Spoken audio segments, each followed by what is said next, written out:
أهلا وسهلا بحضراتكم. مين يدافع عن العروسة؟ أختها أو أمها؟ اتنين. النهاردة مين يدافع عن الحكم محمد عادل؟ السلام عليكم.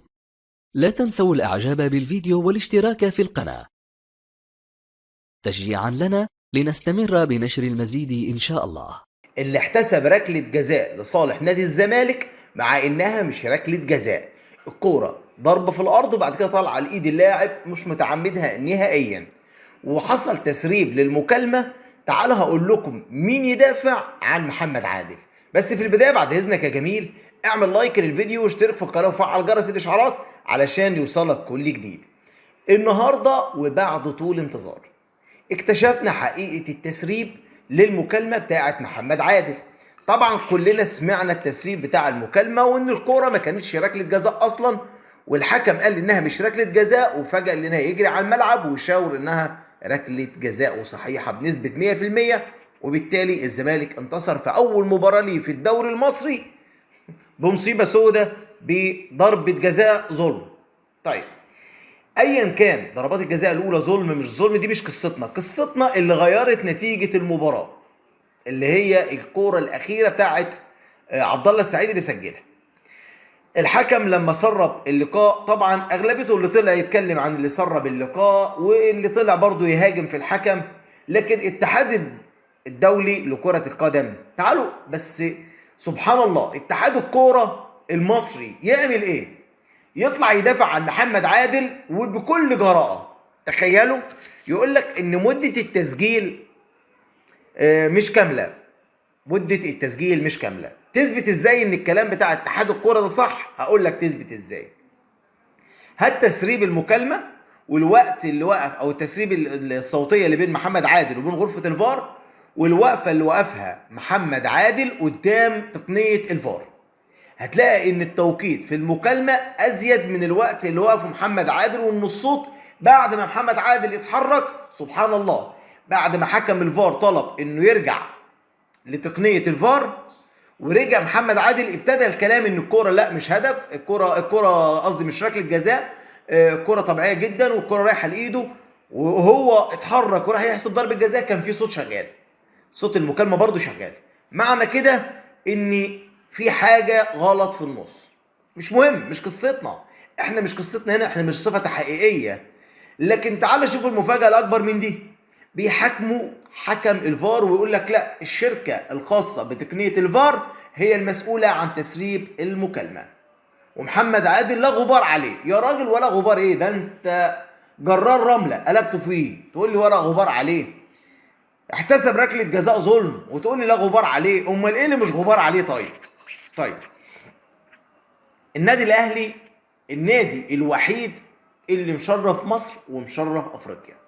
بس حد يقول لي ده ايه يا عم الكلام اللي بتقوله؟ اقول لك الكلام اللي بقوله. النهارده سفير سلطنة عمان كان موجود عندنا في مصر، وكان خصوصا موجود في مقر النادي الاهلي. هو والشيخ مين ده؟ اقول لكم اسمه الشيخ احمد بن ناصر العماني. كان موجود في مصر وخاصة في النادي الأهلي، والنادي الأهلي رحب بيه جدا، وعايزين يعملوا توقيع بروتوكول تعاون بين الأهلي وبين نادي النهضة العماني. سبحان الله، النهارده كان يوم تاريخي بالنسبة للأهلي. كل الدول الخليج والدول العربية ودول كل أفريقيا كلها يعني بتحتفل بحاجة اسمها النادي الأهلي. النهارده الخطيب تشريفا ل او اكراما او اهداء لسفير عمان ورئيس نادي النهضه العماني الشيخ احمد بن ناصر، تم اهداء ليه واحد درع النادي الاهلي. اول مره اشوف كده، درع شرفي للنادي الاهلي اهداه لسفير عمان. اتنين، اهداه تيشيرت النادي الاهلي اللي عليه علامه فيفا اللي عملوا عليها الحوار ده كله، واللي قال لك لا الاهلي ازاي يحط علامه فيفا على التيشيرت بتاعه. كمان ادى علم للنادي الاهلي. النادي الاهلي هو بصراحه رمز مشرف جدا لمصر، لافريقيا، للعالم كله. لو انت مش اهلاوي صدقني راجع عقلك، هتلاقي نفسك خسران كتير كتير كتير. دور الوقت اللي جاي ومحتاج انك تاخد قرار بانك تكون اهلاوي. طيب، شرف وفخر لكل مصر عمر مرموش.